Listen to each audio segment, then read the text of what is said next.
Welcome back, guys, and we're back for Sunderland career mode. As you saw in the last episode, we started off and we changed difficulty a little bit. Don't criticise me. I feel like it was too difficult. But just for the difficulty we're on now after we switched it, we have made it so it's a difficulty where I score like 12 goals a game in squad battles on FC26 when I play Ultimate Team, but I'm going to play it as if it's a real game. It's not just going to be easy. I'll pass around and I won't just run through with one player. So let's see how it goes.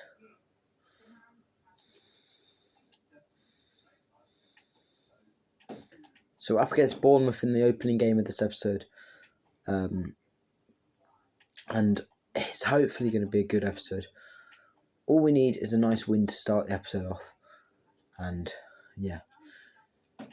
Duranville got close to scoring an absolute screamer against Fulham and Arsenal last episode, but couldn't quite get the shot completed. And Rig is just about offside. Only just though. Ball is with Duranville. Now there's Duranville. You can see he's going to try and help his teammates out as much as possible. I mean, he will take the shots every so often. I will take a couple of shots of him every so often. See if he can just magically pull a screamer out of the bag. I think he did score some sort of goal. I don't think it was a screamer, but it was a okay goal. I think he scored a last-minute winner or something. I'm not sure. But Brian Brobby against Everton in a 1-1 draw definitely did something. Now, he 100% did something. That's what I mean. He was just such a good player. And he came in the final minute of the game against Everton and pulled an equaliser into the game. We were losing 1-0. We're in the 93rd minute, I think it was. And he came in and just sparked a shot at the goal and scored it. And, oh my God, it was a great game from him. I mean, it was a great performance. He sort of just... Everyone let us down that game. But Brian Brobby just wanted to be a show-off and show off how quickly he can turn a game around. So Duranville's a nice signing we made from Dortmund to bring to Sunderland. Now, bigger signings are going to have to be made at some point. But the plan is now. We're fine for now with the players we have. Got a bit of squad depth. Nothing massive. We've got Xhaka leading the midfield as a holding... great midfielder that will hold this team together. Tottenham have scored against Fulham, 1-0 to Tottenham. Now, I don't think Tottenham affects us. I'm not sure. I think we're like 5th, possibly. I didn't check the league standings after that last game. But we should have Carabao Cup action coming up soon at some point as well. But, yeah. So we should have some Carabao Cup action coming up, I think, because... as far as I'm aware, the last game we had was against Chelsea in the... Because then, I remember that. We had Barnet, we beat them 8-0, or was it 6-0? And then we had Chelsea, which we beat in the Carabao Cup. And then a week later, or 2 days later in the career mode, we had literally had them 2 days after we beat them again in the league.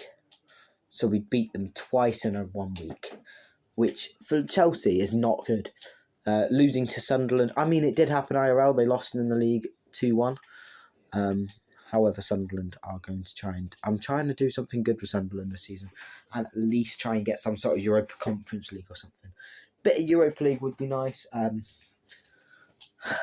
But Europa Conference League, I wouldn't mind it. Probably the easiest league to do out of the three. I mean, I'd rather dive into Europa Conference instead of diving straight into Champions League. Europa Conference League, get loads of not like semi-professional teams sometimes.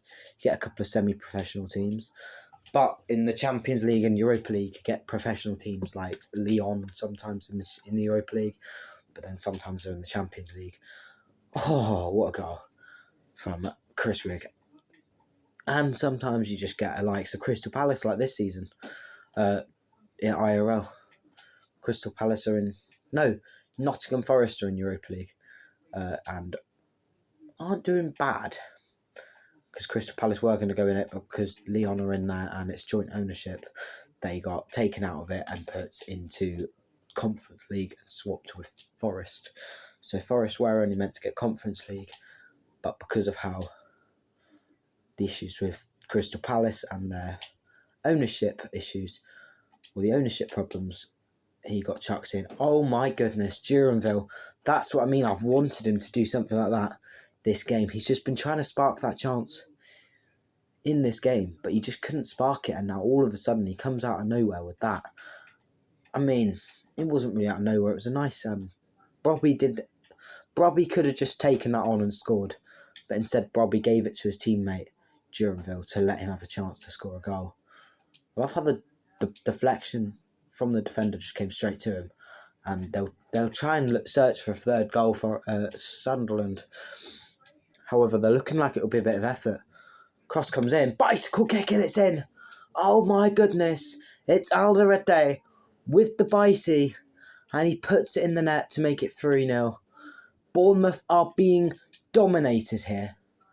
Absolutely dominated. Just like they did on the weekend. Before I'm recording this, they lost 3-2 to Sunderland.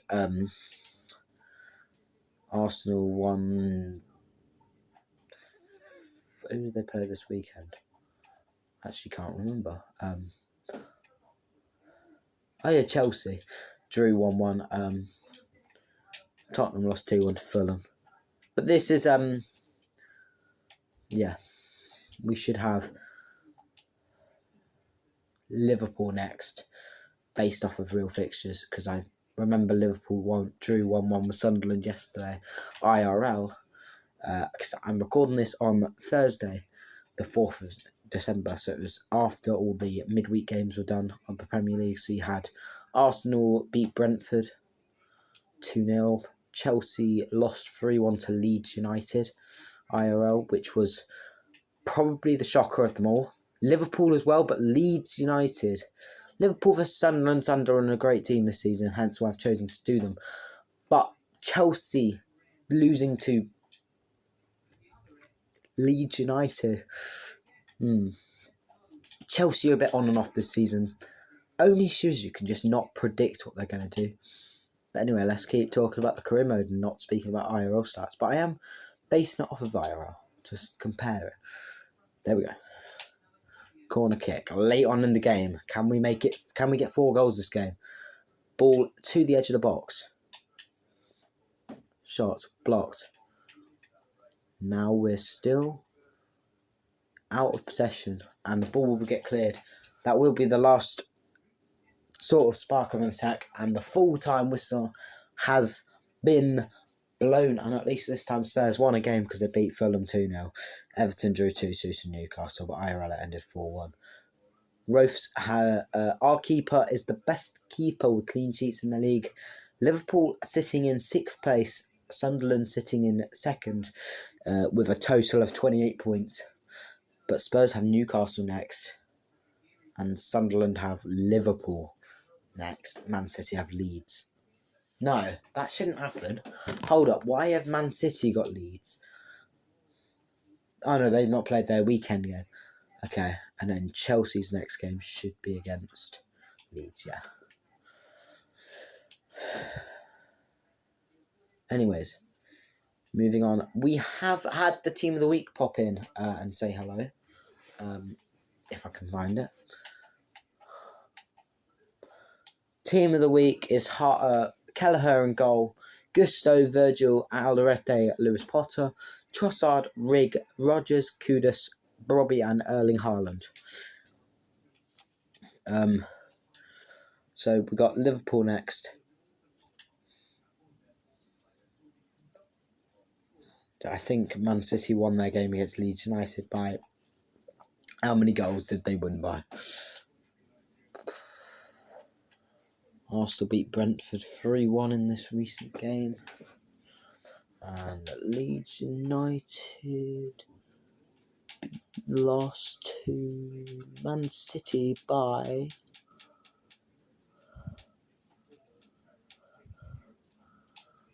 1-0, which isn't bad for Leeds. We are only 1 point behind Spurs, so if Spurs can somehow lose to Newcastle. If Spurs lose to Newcastle and then we win, we are beating City with goal difference, I think. Yeah, we're on the same goal difference. We'll have to win by more goals than Man City and we could go top. But it will all depend on goal difference. So if we're going to bang some goals in, we need to do it a lot against Liverpool. So here we go.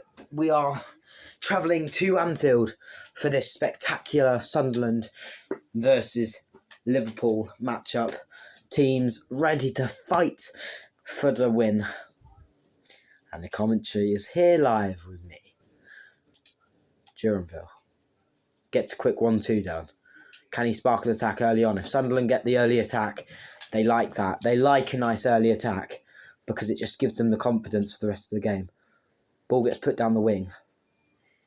He's onside. Duranville's just trying to be a bit too selfish there.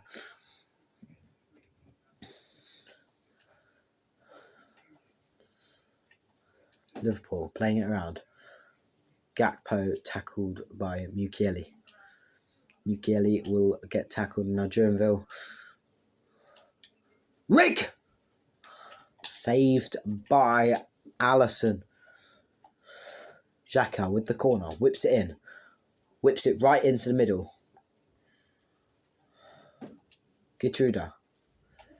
Xhaka. Oh, loses the ball to Jeremy Frimpong. Now Salah gets it onto McAllister. Back to Salah now. Wirtz with the ball in the midfield. Gravenberch. Back to Wirtz. Right down the wing to Salah. Salah's outpacing Sunderland and just passes back to Wirtz. Now Salah again. Shot. And it just goes behind. Roofs. Ronaldo. Onto Adingra. Quick 1-2 with Laffy and Adingra. Ball put through to the midfield. Towards Chris Rigg. Now the ball might try and play it out wide. They can't quite get it out wide. Now Salah. Getting a lot of chances on this right wing early on. Isak can't quite keep hold of the ball there. And now Adingra has this chance down this left-hand side. Realises Frimpong's got better pace than him. Chris Rigg! Alisson saves the ball once again. Liverpool saved by Alisson once again that time. And oh my God, how embarrassing could this be if Liverpool lose this game? Duranville pops in to say hello. Speeding down the wing. Chris Rigg! He's done it again. The shot's gone behind for a corner again. It seems to be Rigg likes to shoot in and Alisson likes to save. That's all it has been this game. Ball played to Wirtz. Now to Gakpo on this left-hand side. Now Wirtz again in the central attacking cam. Central attacking midfielder cam position. Now it's on. Now the ball is being thrown about here. Ball comes forward now with Adingra. Onto Chris Rigg. Rigg! Oh, and look what happens again. Chris Rigg with the shot. Alisson with the save. What a surprise. Xhaka gets the ball, or tries to get the ball through the midfield. Through the middle of the box. Duranville gets the shot deflected into Alisson's hands. And that should go in. And Salah will take the ball down to the ground to keep it out for a corner. Like for half time to happen.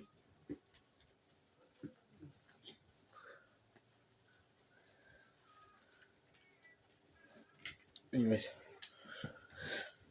don't mind the sound. There might be a bit of rain in my background because I'm in a conservatory recording it. Don't worry if it happens. If it happens, I might have to end the episode short, but I will make sure that I'll record for the future. In the future, I will make sure I record when it isn't raining.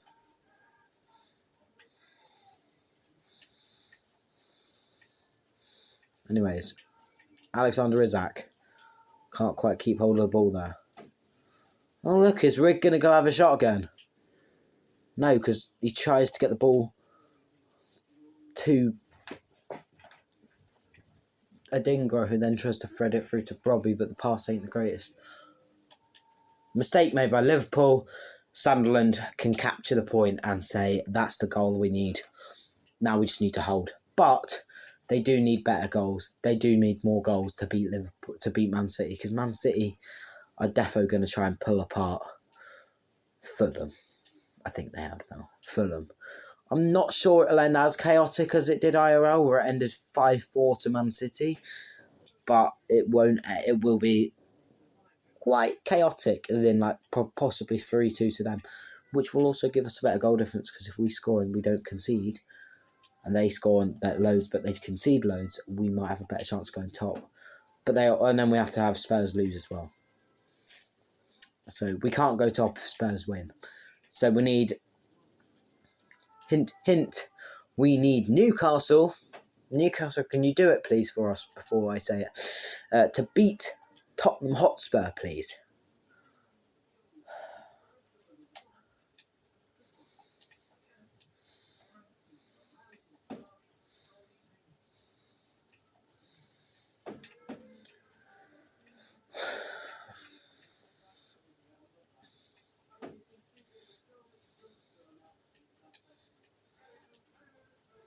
Keeper comes out, punches Isaac. No, not Isaac. That was McAllister, I think.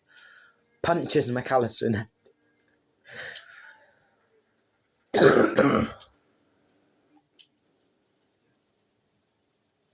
Dingra's beaten by Van Dijk to the ball there.